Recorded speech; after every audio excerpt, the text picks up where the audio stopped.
Welcome to the Neijiaquan podcast. My name is Isaac Kamens. This is a bi-weekly podcast where my friend Jess O'Brien and I discuss internal martial arts, Qigong, and meditation. This week we discuss a lesser-known figure in the Zhang world, General Liang Zhai Wen. Liang Zhai Wen was a student of Deng Haichuan's directly, and he taught Liu Zhenglin, who was Liu Hongzhi's teacher. So this is a pretty direct connection between Liu Hongzhi and the founder of Zhang. It is also the likely source of Liu Hongzhi's Bagua meditation material. So that's mostly what we're going to get into in this episode is the origins of the meditation aspects of Liu Hongzhi's Bagua, as well as a little bit of the history about Liang Zhai Wen and Liu Zhenglin and just how it all connects to what we've been talking about over the last season. So I hope you enjoy the episode. Thanks for listening. If you haven't checked out the Patreon, give that a whirl. We're going to have some interviews coming up next season, so those will only be available on the Patreon. Hope you enjoy the episode. Thanks for listening. Thanks for all your support. Thanks for sticking with us, and take care of yourself.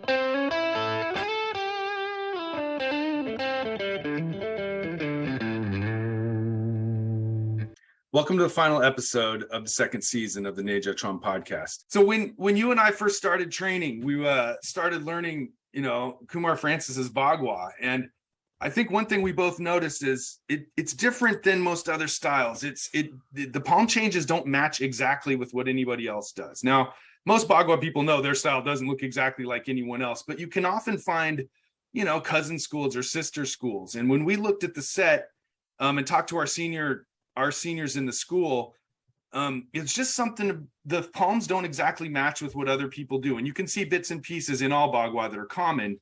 But over the years, we kept looking closer and closer and looking at other styles, comparing, contrasting, trying to figure out the roots of where this stuff came from. You and I spent years, so we're like, here's Yin Fu style. We visited Yin Fu teachers. Here's Chang Jinghua style. We visited Chang styles. And we kept sort of comparing notes, trying to figure out, and we kept gathering notes and historical bits and pieces to kind of figure out where all these lineage charts meet up. And there was, Kumar's books have lineage charts, Zhu Bao Zhen's book have lineage charts, Bai Hua's book has lineage charts, and we're just sort of trying to gather all the different directions this came from. And it wasn't until we suddenly came across this guy, Liang Zhai Wen. And I think to you and I, once we found Liang Zhai Wen, we suddenly realized there was a whole nother dimension to this set that we hadn't yet considered. Because I think we were approaching it like Liu Zhenglin sort of took all the chunks that he had learned and put them together into one set. But I think once we came across Liang Zhai Wen, we realized, whoa, there's another possibility here. It's quite possible that this Bagua set that Kumar teaches is potentially rooted in what was taught by this guy, Liang Zhai Wen, who was a direct student of Deng Haichuan. So maybe it wasn't a mixture of Chang style and Yin Fu style after all. Maybe it was this other guy and like you said, maybe it's both. Maybe it's Liang Zhai Wen's set mixed with teachings from Chang Jinghua and Yin Fu. I mean, of course, over a lifetime of training, that's going to happen. But yes. It was just a bright bulb went off like, oh my God, this set could be related to Liang Zhai Wen. I mean, so the way that Bruce presented it, which is, for the first 20 or so years that I knew about it, was just that's what everybody took as, that's okay, because no one else had any kind of information. So we just sort of took his word for it. Well, what was his word? And what he says is that Leo learned, as a kid, learned the Chang Jinghua and the Yin Fu stuff at the Southgate Bagua school. And then in his maybe late 20s, early 30s, he learned the quote unquote, the meditation Bagua, or the beginnings of the meditation stuff from Zhu Wenbao. And then later completed that with Magui. So all of that is true, but I think there is some stuff there's some gaps in that. Right. There's a strain in there that's. For example, Bruce never really mentioned, Bruce never mentioned Liang Zhai Wen, or Liu Zhenglin, but he did mention Zhu Wenbao, who is kind of the connection between those two guys. So Zhu Wenbao is Another I mean, he's almost non-existent. There's like 2 or 3 mentions of him, so it's not even really worth trying to dig into who he was because we don't know. Yeah. Other than he was a student of Chen Tinghua, and then later became a disciple of Chen Long, like many others, right? And he was most likely a figure at this Southgate Bagua school, right? So he was. He was probably in his, I don't know, 50s or so. So he was that middle range master. He wasn't. So Zhu Wenbao he's only mentioned in Power of Internal Martial Arts. The only mention of him is that he started Liu Hongjie on the Bagua meditation journey. That's all Bruce ever said. And we've only found his name in a few little bits and pieces here and there on maybe a lineage list. But there's never a bio of him or a discussion of him. He's basically seen as a student of Chen Tinghua. Yeah, he's a bridge between Liu Zhenglin and Chen Tinghua is essentially the way Bruce put it. But he also, had this meditation side. I think in Frank's book, he says that Zhu Wenbao and Iron Arm Lee were kind of buddies. And so that was the connection there. So that, they were kind of, that's why Liu Zhenglin learns his yin stuff from Iron Arm Lee and his Cheng stuff from Zhu, because it's like, those 2 guys. I mean, I can totally see that, right? You've got 2 guys who are buddies, and the third guy is Li Yongshang was his Xingyi teacher, who was also friends with those 2 guys. So it's like you can kind of you can picture it for yourself. Right. I mean, a lot of what we've been doing is trying to read between the lines, and you've got fill in the gaps between these things. I mean, you've got 3 older guys in their 50s and 60s who are all total badasses from 3 different martial arts schools, right? You got that coming down to this young kid who's in his, 20s, teens, 20s, and that's Liu Zhenglin, and he then passes on what he knows to a young Liu Hongjie in the same manner. Right.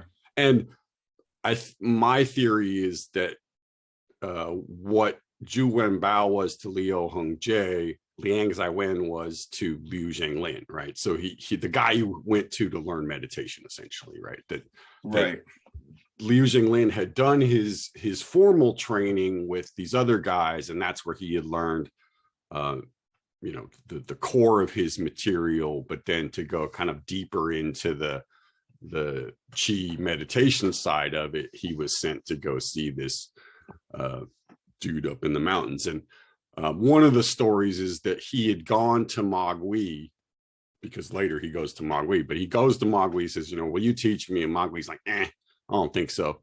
So then he goes off to see Liang Zhai Wen, studies with him for a bit, goes back to Mogui, and Mogui's like, all right, now you're ready. If you're down with Liang Zhai Wen, I'll teach you, since you're connected to this higher up guy. We should tell his story because it kind of fills in some of that. So why don't we do that? Why don't we talk about Liang Zhai Wen a bit? Okay. Yeah. Just to finalize, before we do that, like, our journey has been trying to read between the lines and pick up the pieces and try to get the inferences, because as we've demonstrated in this podcast, there's a lot of cross connections between all these different schools that are they're not listed on any charts. They're people interacting with each other, but they're not, your official teacher is different from the guys that you learn from on the side.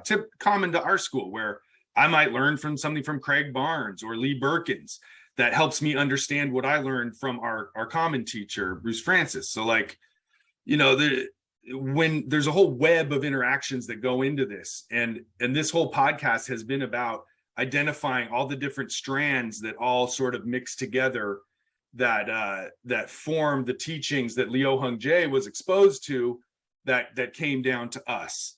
And when we came across Liang Zhai Wen, we realized there was a missing piece to the puzzle that we hadn't yet been exposed to and explored. So let me pull from Frank's book here just to start, from Whirling Circles of Baguazhang. He says, Liu Zhenglin was taken by his teachers to bow before and become the disciple of court minister Liang Zhai Wen. In this way, Liu Zhenglin received entry into the 3rd generation of Bagua masters, which was the same generation as his foundation teachers. Liang Zhai Wen was a military man who had been the chief guard at the most important fire gate on the Great Wall before becoming a court minister. Due to Liang's position in the court, His association with the palace eunuch servant Dong Aichuan was not widely known until after Liang's death. So this is the idea that Dong Aichuan was teaching some very important people inside the palace. Basically, Dong Aichuan is just a servant. He's a waiter and martial arts instructor, whereas this guy Liang Zhai Wen is a super high-level general, very important person who could, put you to death with a single word.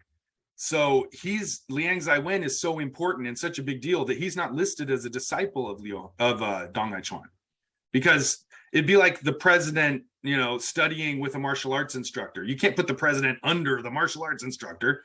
That doesn't work in a Confucian society. So Liang Zhai Wen is seen as this, he's a more powerful figure than Dong Aichuan. So his name isn't associated with Bagua, but years later, the word gets out. One of these top generals had studied with Dong Aichuan, and the Bagua people went to go visit with him after the death of Dong Aichuan and get information from him. So that's where Liu Hongji's teacher went to go. And we don't know how much he studied with him. Master Liang was probably getting up in age at that time. Well, he lives until 1921. Okay. So, from 1840 to 1921. Yep. That's 81 years old. So he lives a long time. And my assumption is that these younger Bagua guys would go pay a visit to this wealthy ex-general court minister. That guy's like a congressman or something, or an advisor to the presidency type of person in the cabinet, perhaps. But here's a biography of Liang Zhai Wen, this court minister. Liang Zhai Wen is born 1840 and lives to 1921. He practiced the counter-strengthening Bagua Zhang. Liang Zhai Wen was a general in the Qing dynasty. He was born in a family of military attachés and was good at boxing. It is rumored that Dong Aichuan lived in the Liang family before he entered the palace. Well, that's a whole nother can of worms. Liang Zhai Wen practiced Bagua Zhang with Master Dong Aichuan. Because the rank of the military attaché was higher than that of the eunuch, Liang became Dong Aichuan's secret and undeclared disciple. Liang had learned the Bagua double sword style. It is rumored that Dong's life experience and the origin of his skills was known to Liang Zhai Wen. According to Liang's words, Master Dong created Bagua Zhang according to the principle of changing hexagrams. He created 8 palm methods with the same shape and different skills, each with unique styles and characteristics. There are 8 independent palms with a total of 64 styles and hands. The 8 palms are all walking and turning in circles and changing hands with palms, but the basic palm shapes and footworks have their own strengths. So that said, that emphasis that Liang Zhai Wen has on hexagrams and 64 palms, that points to him having some Bagua, like I Ching sort of side to his teachings, I'd say, which is one of the reasons we thought this style the style that we practice, which is so heavy on the I Ching and the 8 trigrams and so on, may very well be related to Liang Zhai Wen's teaching, who's kind of this final teacher of Liu Hongji's master, and sort of maybe his finishing teacher, his polishing teacher, the guy who brings him to his final level. Perhaps that is one of the strains that influences this Bagua form that we've been learning that doesn't quite look like everybody else's. It's like I said, that that Bruce gives sort of a couple of guys on the way, but there's some blank spots in between, right. And this just kind of fills in that gap between Zhu Wenbao and Dong Haichuan. When most people talk about their lineage, they always talk about the top guys. There's rarely a discussion of the people in the middle, right? And that, so if your main guy that was Chen Youlong, for example, that's who you bowed to or whatever, right? You probably learned from 10 different people along the way, but you're just going to mention him as your teacher because he's the most prestigious, right? Right. And that's generally how most, sort of lineage charts are portrayed, as like, you got the guy and then the top guy on the next level is the one that's listed. But there's usually 2 or 3 people in between there that are sort of, auxiliary or kind of help you along the way, right? For us, it's like, Bruce was my teacher the entire time I ever did any of this stuff. But along the way, there were, at least 10 people that sort of, helped me learn a piece of it, or, took me aside and said, here's what you're missing. And So, you can't discount those people when you're talking about their influence, but you might not necessarily put them on the piece of paper, which is where like Liu Hongji's little lineage chart that he wrote out for Bruce is very misleading in some ways, because again, it doesn't really define who did what. It just kind of says these guys were this age, this guy was this age, this guy was that age, and here's me, and so it's very kind of like there's a lot of room for interpretation in who did what, and that's kind of what we're looking at. Right. So when Master Liu made that lineage chart, he just listed all the major people, and he didn't quite explain who taught who directly and who is exactly whose teacher and his teacher. And I think part of that is his humbleness. He doesn't want to say, "Oh, I'm from this pure school or whatever." So he just lists all the best guys. For example, on Liu Hongji's list, there's Guo Tongde is listed, and it doesn't say much about him or really anything about him other than his nickname is Steambun, right? But Steambun was the link between Chen Tinghua and Zhu Wenbao. So it's like, the written thing of, okay, this guy was my teacher, but then you look at what people were actually doing and what came through it, and sometimes it doesn't exactly, match up. But you kind of got to make some educated guesses. And I think what Bruce did, was, I doubt he ever sat down with Liu Hongji and had a real deep discussion about each one of these, right. Like who was Steambun Guo, for example. Right. He's not interested in all that stuff. I think it was much more, it was about learning the material, and the names of the people were inconsequential other than, again, just the big names along the way, so that you had some street cred. Right. Yeah, I think he was more interested in the training and didn't bother much with the history, but this chart really set us on the path of trying to dig into it and figure out who exactly all these guys were. I mean, just to explain, the lineage chart that I'm actually mostly going off of is the one that was written by Zhu Baozhen, who was a student of Liu Jinglin's. So that's who I'm going off of, is that because he was he was Liu Hongji's classmate, and he was with Liu Jinglin all the way to his death. So his version of it is, I think, a little bit, more detailed than what Bruce got. Well, it's nice to cross, the three lineage charts we have. We have this one from the classmate of Liu Hongji, and his two students each have a lineage chart. Baihua and Bruce Francis each have their own lineage chart. So, but between the three of them, we're able to kind of get a better picture of this. The thing is, we don't know much about Liang Zhai Wen's Bagua. They call it the anti-stance palm, or the counter-strengthening Bagua Zhang. I can't read the Chinese, so I don't know exactly what that name is, but hopefully in the years to come, we can discover more about this guy. But I think suffice to say, this court minister, this ex-military, high-level military man who was a secret disciple of Dong Aichuan, is influential on the style. I guess one of the things I wanted to say is, we kind of hit on a basic concept. It was this: Liu Hongji in his early years studied the Qing style quite clearly. He bowed to Cheng Yulong, so he learned the original Qing system on some level. Then later in his training, he went on to learn this meditative Bagua from Zhu Wenbao, who led him to higher up guys that this meditative strain. And we're thinking that Liang Zhai Wen strain could be an influence on this meditative strain, that because the palms we do don't really fit with the 8 old palms of Qing style Bagua. The palms we do are slightly different. They've got some similar elements, and the emphasis on the 8 trigrams speaks to this second sort of strain of Bagua that he did. And again, like that could very well be from this old master Liang Zhai Wen. I'm pretty sure there were other forms that Baiwa learned along the way. But I think what came to Bruce was this piece about, he was interested in learning meditation. He already knew a, classic Chen Tinghua form. And so the thing that Liu Hongji said, focused on was, well, if you want to learn meditation, here are the palm changes that I learned to do the meditation stuff with. So let's do those.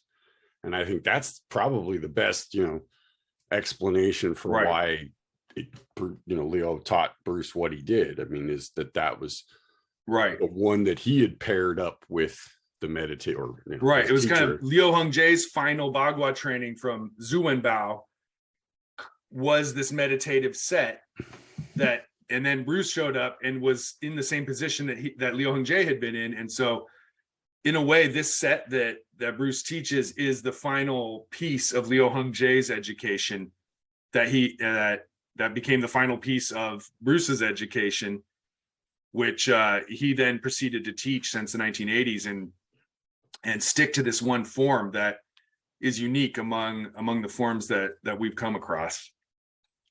Yeah, I mean, I think from one perspective, it was probably just to teach something that was different from what everybody else was teaching, And it also showed that he valued Liu Hongji. Liu Hongji said, "Hey, this set is the one I'm going to teach you." So he then proceeded to say, "Okay, that's the one that I'll pass on," and it's a unique set. Yeah, I mean, Baiwa did the same set.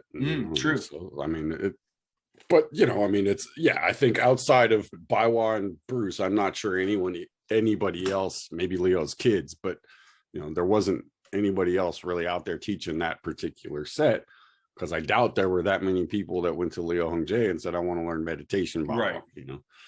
So yeah, because most of the time, if you're going to learn something, you probably want the more orthodox thing, because then when you go out into the world and you do it, it's recognizable as, that thing. You don't want some weird set that nobody else knows. Which kind of, I mean, that's also Bruce's personality a little bit, is I think when he was teaching, in the early 90s, whatever, and sort of shaping his system, he didn't want it to be the same as everybody else's. So the Wu style that he teaches is a little bit different from everybody else's Wu style, and the Bagua that he teaches is different from everybody else's Bagua, because it comes from Liu Hongji. Right. And, he was very open about, that's why I'm doing this. And that he could have taught the Chen Pan Ling or the old Yang's form that he learned from Lin Du Ying. He could have taught the Bagua that he learned from Heng Yishang or Wang Shujing, but, he chose to basically only teach, from about 1990 on, to only teach Liu Hongji's material. And so I think that was part of it, was kind of, honoring that piece of, I'm just going to be out in the world with this one thing, Right. And if nobody else is carrying it on, then he would be preserving this cool piece of history. And not only that, it's an incredibly effective and useful set that contains all the best Bagua moves that everyone else has too, and contains a very heavy emphasis on 8 trigrams meditative type training that, it's not for everybody, but I like it. And I think it's a pretty cool set. It's, Liu Hongji could have taught him the basic Qing style. He could have taught him the Yin Fu style, but instead he taught him this set that's different from those. And all these years of us poking around, prodding around, trying to figure out why it's so different and why it's so odd. I think stumbling across Liang Zhai Wen and his student Zhu Wenbao, who was focused on meditation, that's the clue. That's sort of the hint to the puzzle that says maybe this is the direction that the form came from. Yeah, I mean, I would love to, if anybody out there's got a better theory, I'd love to hear it, And if anyone has ever heard of Liang Zhai Wen besides us, and what Frank had written that he learned from Zhu Baozhen in Beijing, if there's anybody else out there that knows more about Liang Zhai Wen or Liu Zhen Lin. Any of his grandkids happen to be listening. Right. Let's face it, Liu Zhen Lin was a hermit and a recluse, and so was his student Liu Hongji. And so there's just not that much written material about these guys that we'll be able to find ever. So, it's an interesting examination, and it set us on the course of creating this podcast and really wanting to dig into all the different masters that flow into the system. And it's been a hell of a good time talking about it. Yep, it has. And so next season, we're going to look at more of, we mentioned Baiwa, and so we're going to look at his stuff, which heavy on the Taoist meditation side. So it's probably going to tie back a lot into the stuff with Liu Hongji's meditation, because although it's more what Bruce would call the fire method of Liu Hongji's stuff, it fits almost perfectly with what Bruce teaches in this weird way that just kind of clicks together. Right. So that's going to kind of be the undercurrent, along with profiling some Tai Chi guys. Because we did this, although we just didn't mention it in the beginning. We also talked about all the Xingyi guys in this season, right? Before we talked about the Bagua guys. So this is kind of going into, the Neigong and the meditation side of what Baiwa taught, wrote, and kind of comparing that to what Bruce teaches along the way. So. Our third season, we want to look at the Tai Chi of Liu Hongji and the teachings of Baihua in Hong Kong. That is a sister school to ours that sheds light on the training that we do. Yeah, and the Tai Chi is a smaller piece of the whole thing for us, but it is definitely, I mean, you can't talk about Liu's stuff without mentioning the Tai Chi. It's just impossible. So yeah, it's a big piece of the puzzle. But what's interesting is that, as far as I know, nobody's really talked about Baiwa's stuff outside of Bruce. And so this kind of gives a bit of a direct connection to what he did as a comparison to Bruce's stuff, because it's a lot of the same material, especially if it connects a lot with heaven and earth and the meditation stuff. So it's kind of like if you're familiar with Bruce's terminology and his system, the way it breaks down, this is kind of another piece of it that sort of insert into the narrative. Yeah, it's fun to see like how your cousins do the same thing that you do in their own way. It can help you understand what you do better, I think. So just a preview of season 3. We're going to look at the Tai Chi masters of Liu Hongji and the roots of the Tai Chi system that goes with this. We're going to look at the teachings of Baihua from Hong Kong, where he teaches, his book contains so much information about internal alchemy, Taoist meditation. It's got a ton of different stuff that we want to talk about.